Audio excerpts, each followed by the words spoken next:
operarse tampoco, ¿no? Por otro lado, una ley de atención sanitaria para personas trans, para que las personas trans puedan acceder a tratamientos y cirugías de reasignación de sexo, también sin necesidad de autorización judicial. Hoy las personas trans que quieren o cambiar sus datos registrales o acceder a las cirugías o tratamientos necesitan una autorización judicial que tarda años el proceso para conseguirla. De hecho, la vicepresidenta de la Federación, Marcela Romero, tardó 10 años para poder cambiar el nombre de su documento. Ella se operó hace 20 años, desde muy chiquitita es Marcela Romero, y recién el año pasado, después de 10 años de trámites judiciales sumamente invasivos, el juez le reconoció la posibilidad de llevar un documento que diga realmente su nombre. Así que lo que queremos es leyes que posibiliten a las personas trans cambiar sus datos registrales o acceder a cirugías o tratamientos sin necesidad de autorizaciones judiciales.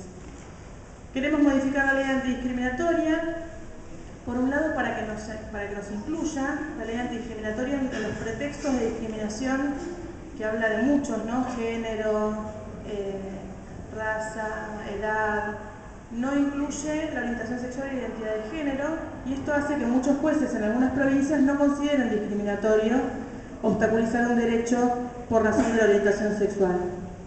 Entonces queremos que nos incluyan en esa enumeración que tiene la ley, pero además queremos que sea una ley efectiva, y para esto también estamos proponiendo que se invierta la carga de la prueba en materia civil. Esto quiere decir que cuando a alguien se le obstruye o se le obstaculiza en algún derecho y esa persona es parte de un grupo vulnerado por la discriminación, se presupone que el motivo es discriminatorio, y es la persona que obstruye el derecho la que debe probar que el motivo es otro.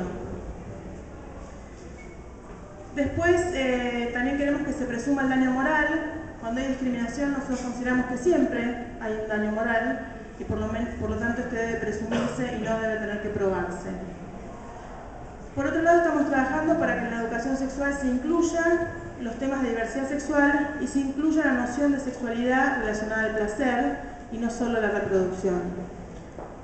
Y por último, estamos trabajando en otras cosas, pero estos son los 5 puntos con los que iniciamos. Por último, estamos trabajando en la derogación de los códigos de faltas y contravencionales. Nosotros consideramos que los códigos de policía, los códigos que se utilizan en las provincias, códigos de faltas o contravencionales que se utilizan, son absolutamente inconstitucionales, porque lo que se hace es penalizar conductas, y la penalidad de las conductas fue delegada a la Nación en el Código Penal.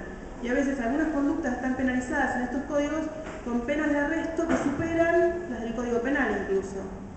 Entonces nosotros consideramos que son inconstitucionales por esto y por muchos otros motivos, pero además 6 de las provincias de nuestro país expresamente criminalizan la homosexualidad y el travestismo en estos códigos. Nosotros queremos que se deroguen los códigos de faltas y contravencionales, y mientras que logramos ese objetivo de máxima, queremos que por lo menos se deroguen los artículos que expresamente criminalizan la homosexualidad y el travestismo, y los artículos que tienen figuras abiertas como atentado al pudor, a las buenas costumbres, etc., que son utilizados por la policía para perseguir a nuestra comunidad y a muchas otras comunidades vulneradas por la discriminación o algún otro tipo de opresión. Estas son todas las provincias. 6 provincias criminalizan expresamente la homosexualidad y el travestismo, el resto todas tienen figuras abiertas o la persecución de la prostitución, que hace que nuestra comunidad sea perseguida por la policía o coimeada por la policía a partir de estos, o con herramientas de estos códigos, ¿no? ¿Podemos saber quiénes son esas provincias? Esas provincias son Neuquén, Santa Cruz, Formosa, Río Negro, Chubut, todo el sur, Formosa y creo que Jujuy. Me falta una. Que la de... Jujuy también. No, son 6. Tengo 5. Jujuy. 6. No, Salta tiene figuras abiertas, atentado al pudor y las buenas costumbres, que se utilizan mucho para perseguir a nuestra comunidad, pero no expresamente criminaliza la homosexualidad y el travestismo. La Rioja. Hace poquito se derogaron los artículos que criminalizan la homosexualidad y travestismo en Santiago del Estero, provincia de Buenos Aires y Santa Fe, que de todas formas estos códigos igual tienen figuras abiertas con las que se persigue nuestra comunidad, ¿no? Bueno, estos en general los 5 puntos a partir de los que nos nucleamos para trabajar. Ahora, en relación al tema que nos convoca hoy, que es el tema del matrimonio, nosotros decidimos iniciar el camino hacia lo que nosotros consideramos la igualdad jurídica a partir de varias vías. Primero les cuento un poco las estrategias y después les cuento qué significa para nosotros trabajar por el matrimonio. La estrategia tenía que ver con ir por todos los caminos posibles hacia el reconocimiento de nuestros derechos y de nuestra igualdad jurídica. Uno era la vía judicial. La idea era presentar amparos que hagan que los jueces reconozcan que es inconstitucional nuestro no acceso al matrimonio. Primero porque la Constitución garantiza la igualdad ante la ley, y segundo porque todos los tratados internacionales hablan de la protección, de que el Estado debe garantizar la protección de las familias. Y en este caso no se nos está garantizando la protección de nuestra familia. Entonces, bueno, presentamos varios amparos en la justicia. El primero que presentamos fue en febrero del 2007. Y ahí seguimos presentando amparos hasta que el año pasado, en diciembre, por primera vez la jueza Seijas reconoce la inconstitucionalidad. En realidad, este era el tercer amparo que presentamos. La jueza Seijas reconoce la inconstitucionalidad de los artículos del Código que se interpretan como restrictivos hacia las parejas del mismo sexo. De ahí en más, todos los amparos que presentamos, en donde ya hay fallos, fueron resueltos de manera favorable. Todos fueron presentados, los primeros en la Ciudad de Buenos Aires, y después fueron presentados amparos en varias provincias del país. La mayoría no fueron resueltos todavía, pero ya hay por lo menos 10 sentencias favorables para el matrimonio del mismo sexo. Por otro lado, fuimos por supuesto por la vía, los primeros amparos, me olvidaba mencionar, los primeros amparos ya están en la Corte Suprema de Justicia de la Nación. Los 2 primeros que fueron rechazados, a partir del tercero todos tienen fallos favorables. Los primeros 2 ya están en la Corte Suprema de Justicia de la Nación, y la Corte tendría que estar fallando en los próximos días, y nosotros entendemos que seguramente va a ser a favor del derecho al matrimonio para todos y todas. Por otro lado, iniciamos una serie de trabajo hacia el Poder Ejecutivo para que impulse políticas públicas, para generar los consensos necesarios para avanzar en el reconocimiento de nuestros derechos. En ese sentido conseguimos hacer algunas encuestas, trabajar en algunas cosas, sobre todo desde el Instituto Nacional contra la Discriminación, para justamente generar estos consensos. Y por último, en cuanto a los 3 poderes, por supuesto presentamos proyectos en el Poder Legislativo, tanto en la Cámara de Diputados como en la Cámara de Senadores, que modifiquen el Código Civil y que garanticen el reconocimiento del acceso al matrimonio para las parejas del mismo sexo. Por supuesto que además de esto, todos estos planteos que íbamos haciendo, tanto los proyectos de ley como los amparos que íbamos presentando, iban acompañados de una movida que nos hiciera posible plantear en la agenda pública el debate sobre el matrimonio y sobre el reconocimiento de nuestros derechos. Por eso la primera vez que fuimos a presentar un amparo, fuimos a sacar turno al registro civil. Fue un 14 de febrero, que es el Día de los Enamorados, que nos facilitaba el acceso a la prensa. Decíamos, bueno, lo presentamos el 14 de febrero, les va a gustar, y por ahí vienen. Vieron que no es fácil que la prensa se interese por temas profundos e importantes. Así que le buscábamos la vuelta para poder instalarlo en la agenda pública y que los medios lo cubrieran y esto llegara a la gente y llegara con información y con todo lo que tenía que llegar para ir generando estos consensos. Por otro lado, también trabajamos, y yo creo que en nuestro movimiento es la primera vez que una organización, una coordinación de articulación, trabajamos en articulación con agrupaciones de gays, lesbianas, bisexuales y trans que fueran parte de las organizaciones políticas, algunas de las cuales incluso tenían representación parlamentaria, para que ellos trabajaran adentro del Congreso, dentro de sus organizaciones, estos consensos para que después lográramos la votación favorable, por lo menos en diputados que ya tenemos. Para nosotros la ley del matrimonio tiene dos cuestiones fundamentales.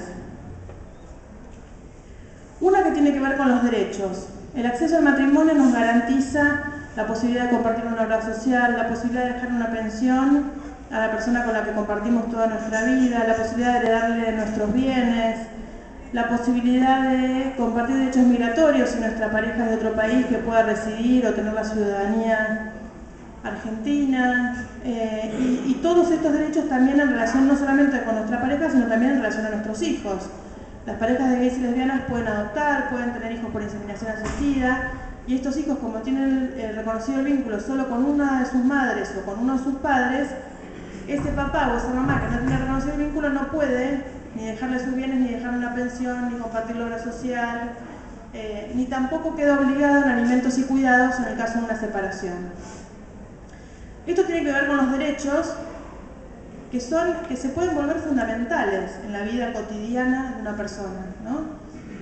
Están por ahí los casos más conocidos, los que uno ve por televisión, el caso de la pareja de Vergara Leumann, que se fue al funeral de su pareja y cuando volvió a su casa, en la que dormía todos los días, en la que tenía sus cosas, sus zapatillas, sus remeras, se encontró con un candado en la puerta. No pudo entrar, estaba de un día para el otro en la calle, sin tener acceso al lugar donde vivía, sin tener acceso a sus cosas, sin tener acceso a nada. Y lo mismo pasó con otras personas, capaz que estas son las más conocidas, ¿no? Pero le pasa a un montón de parejas. ¿Pero por qué razón pasó eso? Porque la casa de donde ellos vivían era de Vergara Leumann, y al morir queda todo para los parientes de Vergara Leumann.